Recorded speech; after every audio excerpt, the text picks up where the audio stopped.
दोस्तों मात्र एक दिन रह गया आपका फिजिक्स एग्जाम का, इसलिए दोस्तों आप लोगों के लिए मेरी सजेशन है कि आप लोग सिर्फ अभी फिजिक्स को पढ़ें, सिर्फ फिजिक्स को रिवाइज करें। मैथ और जो भी बाकी आने वाला सब्जेक्ट है उसको बिल्कुल भी रिवाइज ना करें, ठीक है। आप लोग सिर्फ फिजिक्स को पढ़िए, न्यूमेरिकल को बिल्कुल भी मत बनाइए, सिर्फ ऑब्जेक्टिव को बनाइए, वो भी थ्योरी वाला। आपको न्यूमेरिकल बिल्कुल भी नहीं बनाना, जिसको आता है उसको भी और जिसको नहीं आता है उसको भी, ठीक है। क्योंकि आप लोग उसके पीछे पढ़ेंगे दोस्तों, आप लोगों का टाइम वेस्ट होगा और आप लोग रिवाइज नहीं कर पाएंगे। न्यूमेरिकल का जो टाइम बचेगा उसको सब्जेक्टिव में दीजिए और मोस्ट इंपोर्टेंट ऑब्जेक्टिव सब सबकी कीजिए, ठीक है। तो दोस्तों आज की इस वीडियो में फिर से लेके आए फिजिक्स का टॉप क्वेश्चन। आप कम से कम वीडियो को 2 से 3 मिनट देखिए, कम से कम 8 से 10 क्वेश्चन सॉल्व कीजिए, तभी आपको समझ में आएगा ये क्वेश्चन कितना इंपॉर्टेंट है। विद्युतीय क्षेत्र का मात्रक है, आपको पूछना विद्युत क्षेत्र का क्या मात्रक होता है। दोस्तों इसका right answer option B volt पर मीटर। ये आपका ऑप्शन कभी कभी इस प्रकार भी होता है वोल्ट बटा मीटर, ठीक है। आप लोगों को कंफ्यूज नहीं होना है। यहाँ पर दोस्तों ये -1 है, तो इसका राइट आंसर है वोल्ट पर मीटर। तो विद्युत क्षेत्र का मात्रक होता है वोल्ट पर मीटर। काफी इंपॉर्टेंट क्वेश्चन है दोस्तों। अब नेक्स्ट क्वेश्चन देखिए, क्वेश्चन नंबर 2।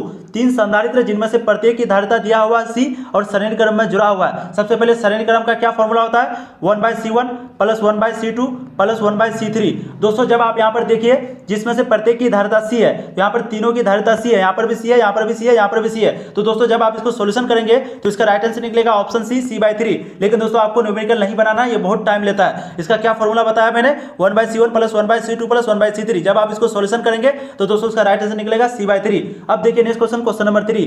दिए गए चित्र में 3 माइक्रोफैराड संधारित्र पर आवेश होगा। यहाँ पर कह रहा है कि 3 माइक्रोफैराड है और ये भी श्रेणी क्रम में जुड़ा हुआ। ध्यान से देखिए यहाँ पर भी वही फॉर्मूला लगेगा, 1/C1 plus 1/C2 plus 1/C3। और यहाँ पर दोस्तों आपका विभव दिया हुआ 10 वोल्ट, ठीक है। यहाँ पर दिया हुआ 10 वोल्ट। जब दोस्तों आप इसको सॉल्व करेंगे, यानी कि क्वेश्चन नंबर 3 को जब आप सॉल्व करेंगे तो इसका राइट आंसर निकलेगा ऑप्शन बी 10 माइक्रोकूलम। लेकिन दोस्तों अभी आपको सॉल्व नहीं करना है बिल्कुल भी, आपको सिर्फ थ्योरी पढ़ना है और दोस्तों आपको रिवीजन करना है ऑब्जेक्टिव वाला, थ्योरी वाला, ठीक है। अब देखिए नेक्स्ट क्वेश्चन, क्वेश्चन नंबर 4। यदि 10 माइक्रोफैराड धारिता वाले संधारित्र को 5 वोल्ट तक आवेशित किया जाए तो उस पर आवेश होगा। यहाँ आपको कह रहा है कि 10 माइक्रोफैराड धारिता वाले संधारित्र को 5 वोल्ट तक आवेशित किया जाए, यानी कि चार्ज किया जाए तो उस पर आवेश होगा, यही आपको पूछ रहा है। तो दोस्तों कितना आवेश होगा, तो 4 का राइट आंसर है दोस्तों ऑप्शन सी 5 × 10⁻⁻5 कूलम। कितना, 5 × 10⁻⁻5 कूलम। अब देखिए नेक्स्ट क्वेश्चन, क्वेश्चन नंबर 5। जो क्वेश्चन दोस्तों आपको नहीं आता उसको आप नोट जरूर कर लीजिएगा। अब यहाँ पर देखिए विल्सन ब्रिज से मापा जाता है। काफी इंपॉर्टेंट क्वेश्चन दोस्तों, बहुत बार ये क्वेश्चन रिपीट हुआ है, ठीक है। यहाँ पर आपको पूछ रहा है कि विल्सन ब्रिज से क्या मापा जाता है। दोस्तों इसका राइट आंसर ऑप्शन सी उच्च तथा निम्न प्रतिरोध, यानी कि हाई और लो रेसिस्टेंस मापा जाता है विल्सन ब्रिज से। काफी इंपॉर्टेंट क्वेश्चन दोस्तों, उच्च तथा निम्न प्रतिरोध मापा जाता है विल्सन ब्रिज से। अब देखिए नेक्स्ट क्वेश्चन, क्वेश्चन नंबर 6। 1 ओम प्रतिरोध वाले एक समरूप तार को 4 बराबर टुकड़ों में काटकर उन्हें समांतर क्रम में जोड़ दिया जाए तो संयोग का समतुल्य प्रतिरोध होगा। यहाँ पर कह रहा है कि किसी तार का प्रतिरोध 1 ओम है, ठीक है, और समरूप एक तार को 4 बराबर टुकड़ों में बांटा गया तो समांतर क्रम में जोड़ दिया जाए तो संयोग का समतुल्य होगा।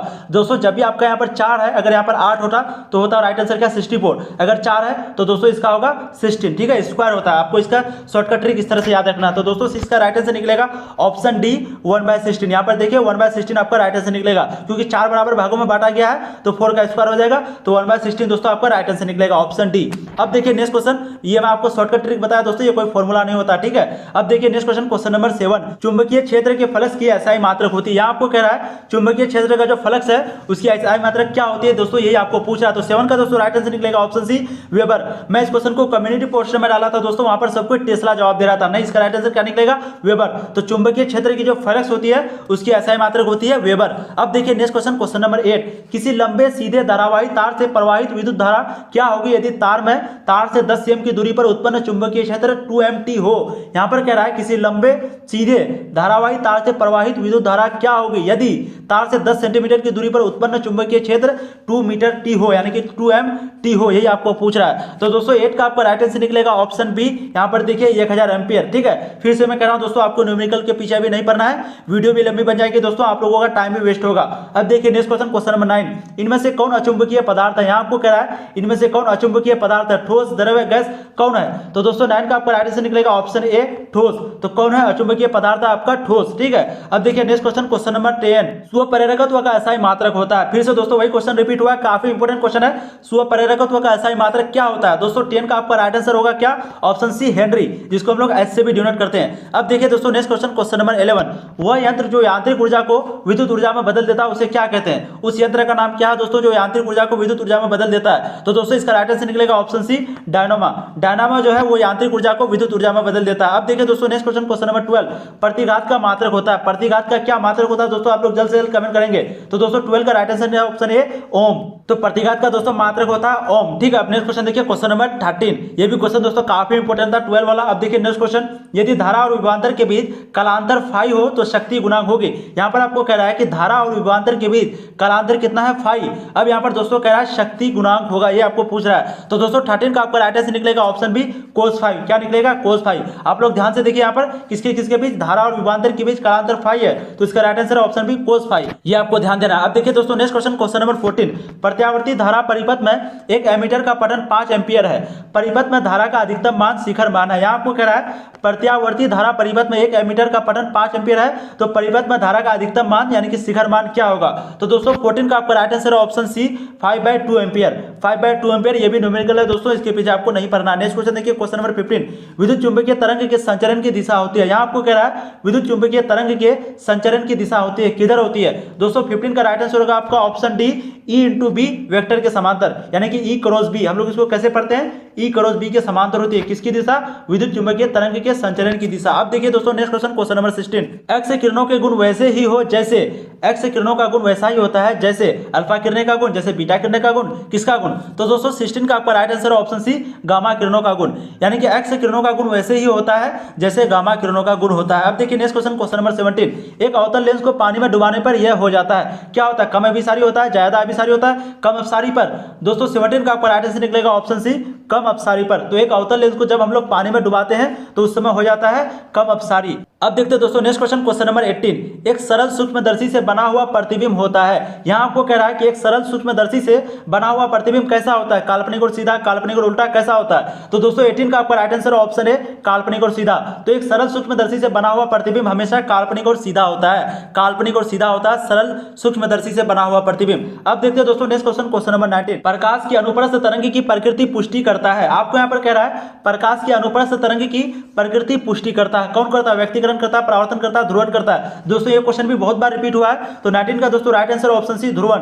तो प्रकाश की अनुप्रस्थ तरंग की प्रकृति पुष्टि कौन करता है, ध्रुवण जो है उसकी प्रकृति को बताता है यानी कि पुष्टि करता है। अब देखिए दोस्तों नेक्स्ट क्वेश्चन, क्वेश्चन नंबर 20, निर्वात में प्रकाश की तरंग दैर्घ्य 64 एंगस्ट्रॉम है, ये क्या है, एंगस्ट्रॉम। तो जल का अपवर्तनांक है, तो जल में इस प्रकाश की तरंग दैर्घ्य होगी। आपको यहाँ पर कह रहा है कि निर्वात में प्रकाश की तरंग दैर्घ्य दिया हुआ है 64 एंगस्ट्रॉम और जल का अपवर्तनांक है, तो जल में इस प्रकाश की तरंग दैर्घ्य कितना होगी, ये आपको पूछ रहा है, जल में कितना होगी दोस्तों इसका तरंग दैर्घ्य। तो दोस्तों 20 का आपका राइट आंसर निकलेगा option B 4800 angstrom, right answer आपका ऑप्शन बी निकलेगा। अब देखिए next question, question number 21, electron volt मापता है। यहाँ आपको कह रहा है इलेक्ट्रॉन वोल्ट क्या मापता है, आवेश यानी कि चार्ज, विभवांतर, धारा क्या मापता है। तो दोस्तों 21 का राइट आंसर निकलेगा ऑप्शन डी ऊर्जा। तो इलेक्ट्रॉन वोल्ट जो है वो ऊर्जा को मापता है। अब देखिए next question, question number 22, hydrogen spectrum की कौन सी श्रेणी दृश्य भाग में पड़ती है। यहाँ आपको कह रहा है हाइड्रोजन स्पेक्ट्रम की कौन सी श्रेणी दृश्य भाग में पड़ती है। तो दोस्तों 22 का राइट आंसर ऑप्शन बी बामर श्रेणी। कौन सी श्रेणी दृश्य भाग में पड़ती है, विजिबल रीजन में बामर श्रेणी। अब देखते हैं दोस्तों next question, question number 23, hydrogen परमाणु की प्रथम कक्षा में इलेक्ट्रॉन की चाल और प्रकाश की चाल का अनुपात होता है। यहाँ आपको कह रहा है हाइड्रोजन परमाणु की प्रथम कक्षा में इलेक्ट्रॉन की चाल और प्रकाश की चाल का अनुपात होता है। तो दोस्तों 23 का आपका राइट आंसर ऑप्शन बी 1/137 यानी कि 1/137 आपका राइट आंसर निकलेगा। तो हाइड्रोजन परमाणु की प्रथम कक्षा में इलेक्ट्रॉन की चाल और प्रकाश की चाल का अनुपात कितना होता है, 1/137। इसको हम लोग इस तरह से भी लिख सकते हैं 1:137, ठीक है, इस तरह से भी इसको लिख सकते हैं यहाँ पर। अब देखते हैं दोस्तों नेक्स्ट क्वेश्चन, क्वेश्चन नंबर 24, निम्नलिखित में कौन मूल कण नहीं है। आपको कह रहा है कौन मूल कण नहीं है, न्यूट्रॉन, प्रोटॉन, अल्फा कण, या फिर दोस्तों एक ऑप्शन है इलेक्ट्रॉन। कौन नहीं है आप लोग जल्द से जल्द कमेंट करेंगे, काफी इंपॉर्टेंट क्वेश्चन है। तो दोस्तों 24 का आपका right answer option C alpha कण। दोस्तों अगर अभी तक आप लोगों ने चैनल को सब्सक्राइब नहीं किया तो चैनल को सब्सक्राइब कीजिए, क्योंकि जैसे आप एग्जाम देके आएंगे सबसे पहले आंसर की आपको यहीं पे मिलेगा और जब तक आपका एग्जाम खत्म नहीं होता तब तक आपको यहीं पे तैयारी कराई जाएगी। अब देखिए दोस्तों नेक्स्ट क्वेश्चन, क्वेश्चन नंबर 25, सूर्य की ऊर्जा का कारण है। आपको पूछ रहा है सूर्य की ऊर्जा का क्या कारण है, नाभिकीय विखंडन, नाभिकीय संलयन या फिर गैसों का जलना। तो दोस्तों 25 का आपका राइट आंसर निकलेगा ऑप्शन बी नाभिकीय संलयन। तो सूर्य की ऊर्जा का कारण है नाभिकीय संलयन। अब देखते हैं दोस्तों नेक्स्ट क्वेश्चन, क्वेश्चन नंबर 26, यदि ट्रांजिस्टर के धारा नियतांक अल्फा और बीटा हो, तो यहाँ पर आपको कह रहा है यदि ट्रांजिस्टर के धारा नियतांक अल्फा और बीटा हो तो क्या अल्फा बीटा बराबर 1 होगा या फिर बीटा 1 से बड़ा होगा या फिर अल्फा 1 से छोटा होगा, क्या होगा। तो दोस्तों 26 का आपका right answer option B beta जो है वो हमेशा 1 से बड़ा होगा और अल्फा 1 से छोटा होगा। तो यदि ट्रांजिस्टर के धारा नियतांक अल्फा और बीटा होगा तब यहाँ पर इस तरह का आपका ऑप्शन होगा beta is greater than 1 and alpha is less than 1। अब देखते हैं दोस्तों next question, question number 27, NOR gate के लिए बुलियन व्यंजक है। दोस्तों यहाँ पर आपको पूछ रहा है नोर गेट का बुलियन व्यंजक। तो हम लोग जानते हैं यहाँ पर ये और है और ये एन है। और का क्या होता है, a + b is equal to Y. और नोर का क्या होता है दोस्तों, ऊपर में आपका बार लग गया, वो हो गया नोर। पहले हम लोग यहाँ पर ढूंढेंगे उस तरह से, इस तरह का कोई ऑप्शन है यहाँ पर दोस्तों, हम लोग देखिए यहाँ पर कोई ऑप्शन नहीं है। और एक चीज यहाँ पर दिया हुआ, यहाँ पर ध्यान से देखिए, रिकरिंग। तो दोस्तों ये जो आपका होता है a plus B is equal to Y, और ऊपर में जो ये बार होता है इसी को दोस्तों हम लोग कहते हैं रिकरिंग। ठीक है, इसी को रिकरिंग कहते हैं, मैं बार बार कह रहा हूँ। तो दोस्तों इसका राइट आंसर निकलेगा डी, क्योंकि a प्लस बी रिकरिंग है, रिकरिंग यहाँ आ जाएगा और ये बराबर y क्या हो जाएगा। ठीक है, तो आपका ऑप्शन डी राइट आंसर होगा, आप लोगों को कंफ्यूज नहीं होना। अब देखिए दोस्तों नेक्स्ट क्वेश्चन, क्वेश्चन नंबर 28, प्रकाशिक तंतु का सिद्धांत है। यहाँ आपको कह रहा है प्रकाशिक तंतु का क्या सिद्धांत होता है, विवर्तन, व्यक्तिकरण, पूर्ण आंतरिक परावर्तन, क्या होता है दोस्तों। 28 का आपका राइट आंसर हो जाएगा ऑप्शन सी, पूर्ण आंतरिक परावर्तन। क्या होता है प्रकाशिक तंतु का सिद्धांत, पूर्ण आंतरिक परावर्तन। अब देखिए दोस्तों next question, question number 29, R दूरी विलक से दो इलेक्ट्रॉनों के बीच लगने वाला बल समानुपाती होता है। यहाँ आपको पूछ रहा है कि आर दूरी से विलक दो इलेक्ट्रॉन है और इनके बीच लगने वाला जो बल है वो किसके समानुपाती होता है, आर के आर स्क्वायर के, आर माइनस 2 के, या फिर आर पे पावर माइनस 1 के। तो दोस्तों 29 का आपका राइट आंसर निकल जाएगा ऑप्शन सी, आर पे पावर माइनस 2 के। तो आर पे पावर माइनस 2 के समानुपाती होता है आर दूरी से विलक दो इलेक्ट्रॉनों के बीच लगने वाला बल।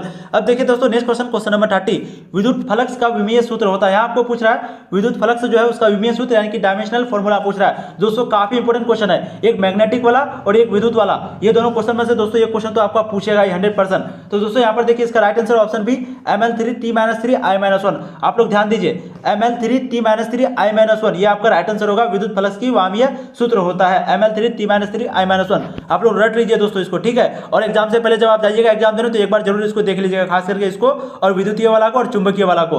अब देखिए दोस्तों नेक्स्ट क्वेश्चन, क्वेश्चन नंबर 31, एकांक आवेश को समविमीय सतह पर x मीटर ले जाने में किया गया कार्य होगा। यहाँ पर आपको पूछ रहा है एकांक आवेश को समविमीय सतह पर यानी कि इक्विपोटेंशियल सतह पर, इंग्लिश में इसको इक्विपोटेंशियल कहते हैं, तो इक्विपोटेंशियल सतह पर x मीटर ले जाने में किया गया कार्य होगा।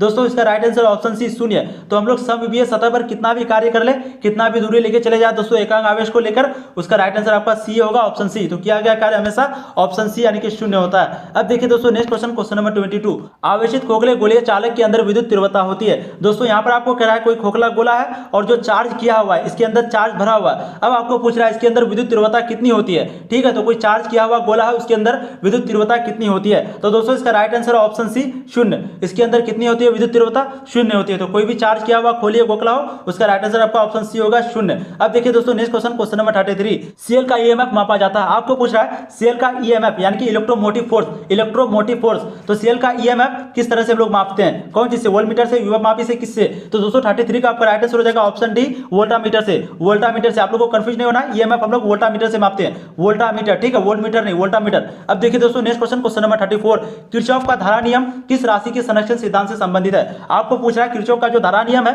वो किस राशि के संरक्षक सिद्धांत से यानी कि वो किस सिद्धांत पर कार्य करता है। तो दोस्तों 34 का आपका राइट आंसर आएगा ऑप्शन सी, आवेश। तो किरचॉफ का जो धारा का नियम है वो आवेश के संरक्षण के सिद्धांत से संबंधित है, रिलेटिव है। अब देखिए दोस्तों next question, question number 35, electron volt में मापा जाता है। इलेक्ट्रॉन वोल्ट को हम लोग शॉर्ट फॉर्म में ईबी लिखते हैं। तो इलेक्ट्रॉन वोल्ट में किसको मापा जाता है, विभवांतर को, आवेश को, ऊर्जा को। तो दोस्तों 35 का आपका राइट आंसर निकलेगा ऑप्शन सी, ऊर्जा को। तो इलेक्ट्रॉन वोल्ट में हम लोग ऊर्जा को मापते हैं। उम्मीद करता हूं दोस्तों ये सभी क्वेश्चन आपको काफी इंपोर्टेंट लगा होगा। इसी तरह का क्वेश्चन मैं दोस्तों फिजिक्स, केमिस्ट्री, बायोलॉजी का भी ऑलरेडी अपलोड किया हुआ है चैनल पे, आप लोग जरूर जाकर के देखिए। ठीक है, फिजिक्स का अब तक 12 वीडियो हो चुका है दोस्तों, आप जरूर जाके देखिए। अगर आप सभी वीडियो को देख लेते हैं तो 100% दोस्तों उम्मीद है अगर आप कुछ भी नहीं पढ़े तो 60 से 70% क्वेश्चन सॉल्व हो जाएगा। और दोस्तों वहीं अगर आप पढ़ें तो आपका रिवीजन फुल्ली हो जाएगा, इसलिए आप लोग वीडियो को जरूर देखिए। और दोस्तों आंसर की भी आपको सबसे पहले इसी चैनल पे मिलेगा, इसलिए चैनल को सब्सक्राइब कर लीजिए।